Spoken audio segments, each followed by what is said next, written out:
Good morning, Mike and Arlen, our Philippine journey. I'm glad you could join us. Hey, YouTube could possibly be facing billions of dollars of lawsuits from its own advertisers. We're going to tell you about it. We're going to tell you what it means, and we're going to tell you what's going on. Finally, in the end, we're going to tell you how it's going to affect channels. Hang on, we're going to talk about it. All right, a simple disclaimer. We're not attorneys. We're not trained lawyers. And so our opinion is not legally valid in any way, shape, or form in a court of law. Got to mention that right up front. Okay?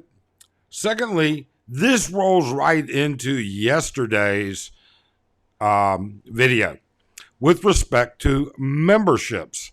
One of the reasons why we're moving towards a membership type suction.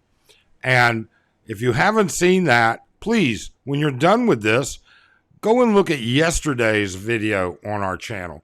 It's free. Why not? Now, YouTube is facing a potential lawsuit, a potential class action lawsuit by its advertisers and individual lawsuits by its advertisers for Google violating its own terms of service. Now, this comes from the Wall Street Journal, and this comes from an article that they just recently put out. This rolls into one of the reasons we think things are askew at YouTube. So let's take a look at that article. Now, I am working on making changes here, and one of those changes is focusing my eyes directly at you. However, I have to read this from my monitor so that I don't get anything wrong. Google is in hot water, billions at stake as YouTube ads found to violate terms of service. Didn't we just tell you shit don't seem right with YouTube and AdSense and the algorithms? Now, there was recently a lawsuit actually going after the algorithms. And it's my understanding the Supreme Court kicked it out, settlement, something, I don't know. But research shows that 80% of YouTube ads across the web violate Google's terms of service. Advertisers have reportedly been overcharged. Potential refunds should result in financial loss for Google, or could result. And finally, these findings bring to light serious concerns with possible far-reaching consequences. And this goes back into yesterday's video, which at this point I should also say, hey, please do subscribe, do hit that thumbs up. We'd certainly appreciate it, and it helps to push this video out to other people.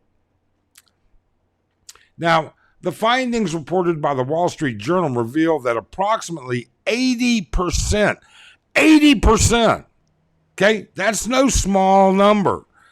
If you got laid by 80% of the women you went out with, you were a god. So 80% is a big number and far-reaching.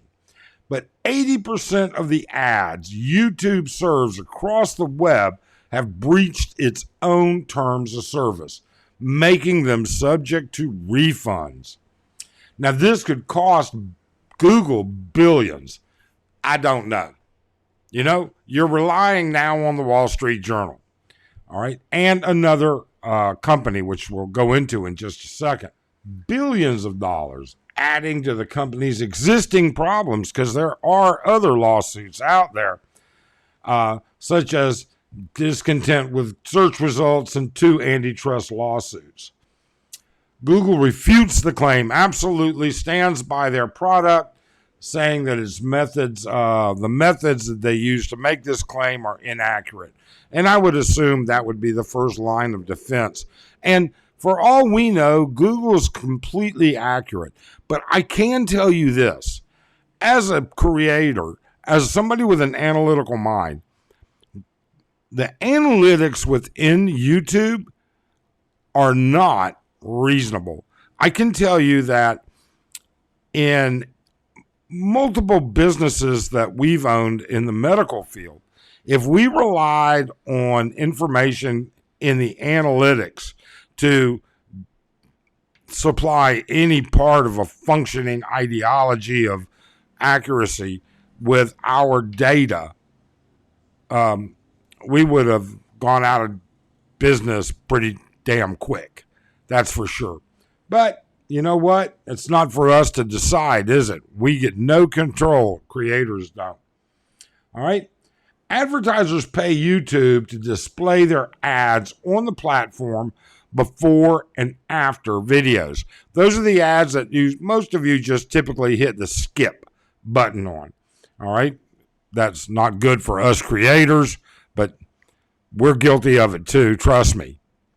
All right. According to research by Analytics, half of those ads are not actually shown on YouTube.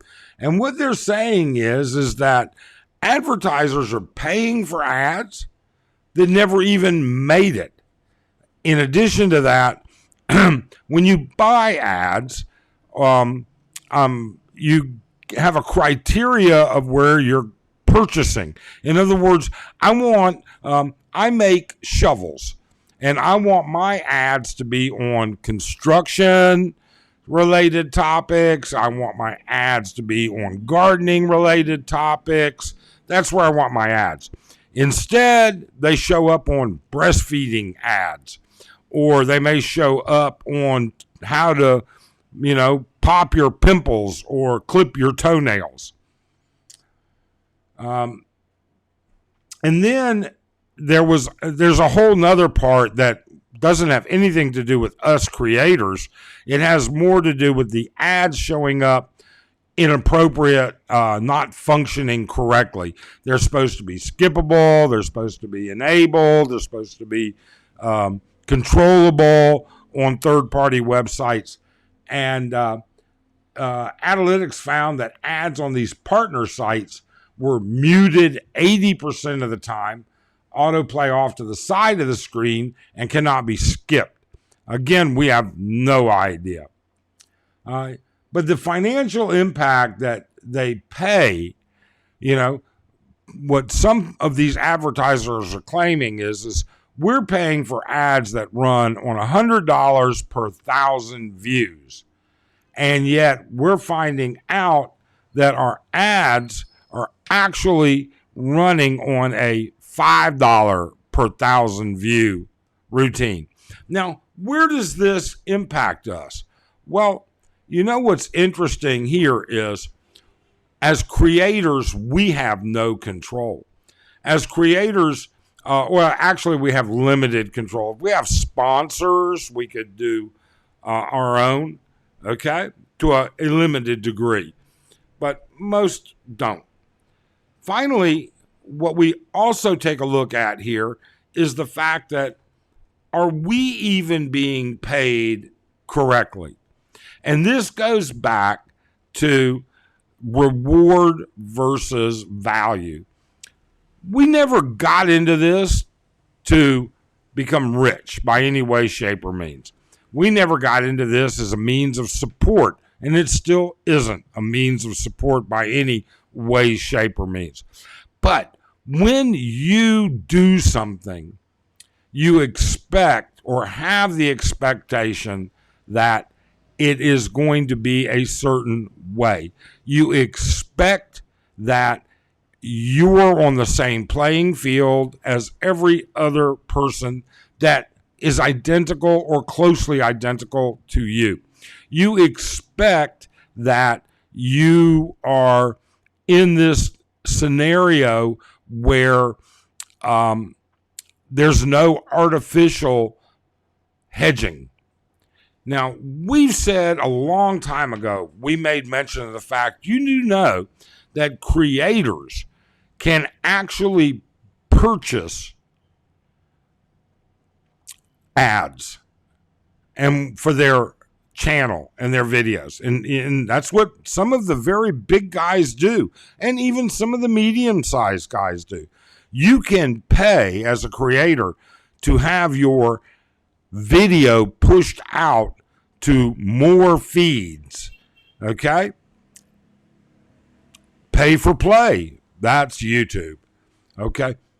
You know something? More power to them.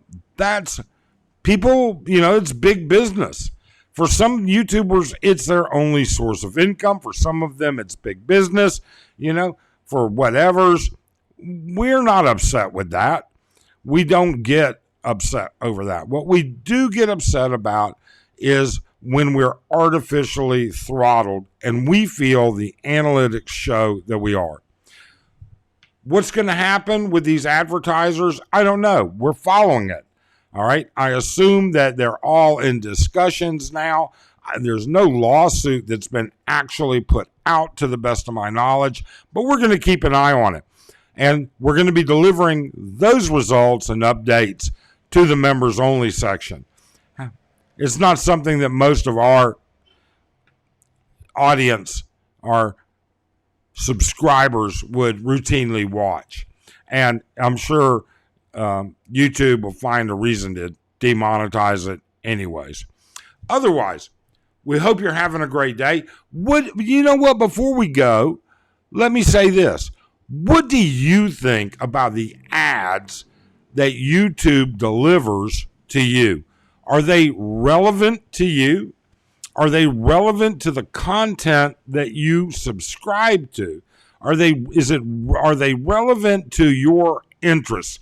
Do you think those ads are being targeted accurately to you?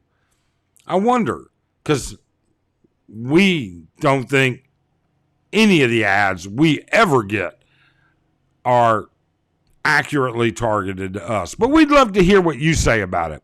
So, thanks so much. We hope you have a great day.